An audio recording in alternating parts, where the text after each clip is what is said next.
With pre-season having ended, a lot of focus was placed upon the new Mercedes and Ferrari challengers, and quite understandably so, given that they probably are the best bet for a season-long title challenge against the might that is the Red Bull team. But unfortunately, I believe this is not going to be the case at all. I believe Red Bull are going to unleash a season-long domination upon the grid. And that's not going to be pretty viewing for any of us, let alone the teams.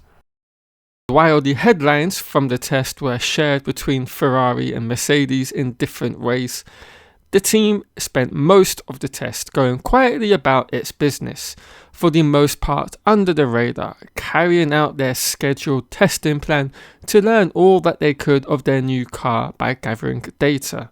But there were hints all throughout the test that gave us slight glimpses into the RB20's true pace, particularly on the long runs on the final day of testing when Ferrari and Red Bull conducted their race simulations. More on this later in the video. But for the most part, the team have kept tightly under wraps their inherent speed and are just waiting to unleash it on the field at the first race. And I don't think any of us are going to be happy with the outcome come the end of the Bahrain race. Particularly so when it comes to the Mercedes team, as quite a few of their concepts included on their failed W14 have found their way onto the RB20 for this season. When asked if he saw any irony in the team taking ideas from their rivals Mercedes, Red Bull's technical director Pierre Walsh had this to say on the matter. So, not only have Red Bull taken the initial concepts first thought of by the Mercedes team, but they have also made these initial designs better and also integrated them into their own design philosophy that they have used over the past 2 seasons to dominate the entire grid. And from the way the RB20 has looked both on board and trackside, it seems highly conclusive that the team have certainly made all these initial different concepts sing the same harmony when it comes to the RB20. Now, in case you're not fully aware of what concepts we're talking about here, I'll very briefly go over those right now. Red Bull have introduced a new design engine cover for their RB20, and it might look familiar to you as it's something that was first seen on the W14 last season. But in the case of Red Bull's version, this particular engine cover is far more extreme in comparison to that of the W14s, particularly with the sculpting of the cannons, as they act as both an aero and cooling device, with the end of the cannon sloping down towards the floor and diffuser in a much more dramatic style than that of the W14s ever did. And of course we can't forget the side pod inlets and generalized side pod design, in which Red Bull have integrated parts of the W14's concept into their own philosophy, which is very intriguing to say the least, because on initial viewing of these images before we had the official launch, I presumed they were all to do with a particular S-duct, in the same manner Ferrari were utilizing one of the inlets. But no, it seems they were all just for cooling the internals of the car, with the RB20 having a lot more radiators housed within the side pods than their predecessors. Now, remember when I was telling you about those race simulations on day 3 of the test? Well, let's come back around to those and break down the race sims from both Ferrari and Red Bull, in the respective hands of Leclerc and Verstappen. Before we go into the data itself, I need to state 2 particular things. One pertains to Ferrari, and that was they did a proper race simulation where they did live pit stops, whereas Red Bull, they did a stint, they came in, refueled and went back out again. And this would back up a statement that a particular Italian journalist made regarding the fuel load of the RB20, which he stated to be 85 kilograms for each of the stints.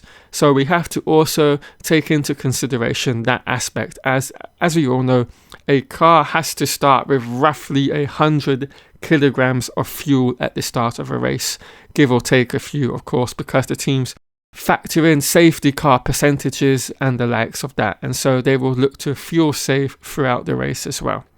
But without further ado, let's jump into the race simulations of both Verstappen and Leclerc.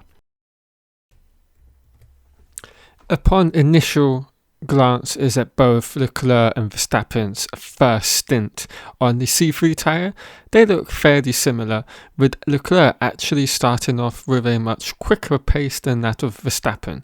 But what we see develop over the course of the 17-lap stint that both of these men undertake with the C3 tyre is that Verstappen's lap times in fact stay pretty much consistent throughout, lapping in the low 137s to a 137.2, which is literally zero deg on a soft tyre for this particular track, which is outstanding tyre management. Now, if we compare that to Leclerc's stint on the C3, yes, while he starts off a lot quicker than that of Verstappen, he very quickly starts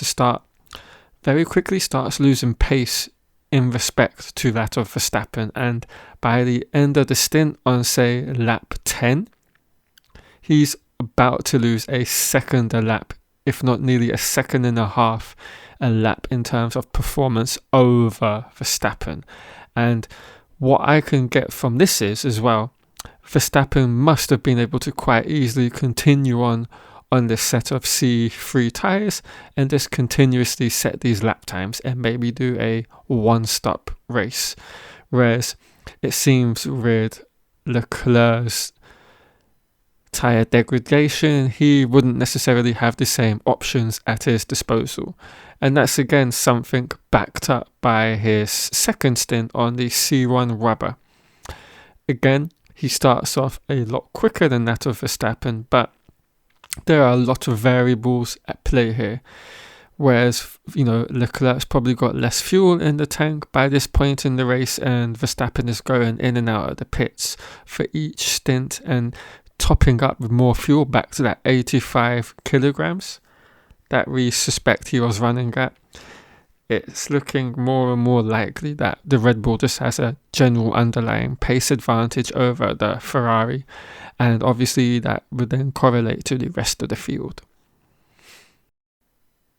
And then for their third and final runs, this is where things get literally impossible to compare. Leclerc only had a 7-lap stint, and then he was cut short by a red flag, so couldn't do his stint. And while his pace was extremely good, something seems particularly weird in the stint there. Or naturally it doesn't. It actually really does showcase just how much fuel Verstappen had actually. If we do a comparison, at that point Verstappen should not have been doing 1 minute 37s if he wasn't on the same amount of fuel. And I think this just showcases, while it was a race stint, Leclerc's was a much more traditional one, while Verstappen's definitely had the same level of fuel for each stint.